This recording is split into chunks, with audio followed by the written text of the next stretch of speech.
তাবুকের যুদ্ধে নবী সাল্লাল্লাহু আলাইহি ওয়াসাল্লাম বললেন যে তোমাদের যা যা সম্পদ আছে আল্লাহর রাস্তায় নিয়ে আসো।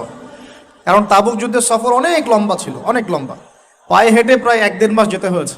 এই সময় উমর রাদিয়াল্লাহু আনহু তার ঘরে যত সম্পদ ছিল তার অর্ধেক নিয়ে আসছেন, অর্ধেক রেখে দিয়েছেন, রেখে নবীর সামনে উপস্থিত করেছেন, ইয়া রাসূলুল্লাহ আমার ঘরে যত সম্পদ ছিল তার অর্ধেক দিয়ে দিলাম। সুবহানাল্লাহ। মানে কি, ভাইয়ের 6টা গাড়ি আছে 3টা দিয়েছেন, 4টা বাড়ি আছে 2টা দিয়েছেন, হ্যাঁ 2 একর জমি আছে 1 একর দিয়েছেন, মানে আপনার $2 মিলিয়ন আছে 1 মিলিয়ন দিয়েছেন। কত বড় হৃদয় থাকলে মানুষ এই কাজটা করতে পারে? আমাদের তো 100 টাকাই বের হয় না। ঠিক আছে, আল্লাহ মাফ করুক। আবার যারা দানবীর তারা দান করেন, মাশাআল্লাহ। তবে আমি রিকোয়েস্ট করবো দানটা সঠিক জায়গায় করবেন, উল্টাপাল্টা জায়গায় দান করবেন না। এমন জায়গায় দান করবেন যেখানে দান করলে সদকায়ে জারিয়ার মাধ্যম থাকে।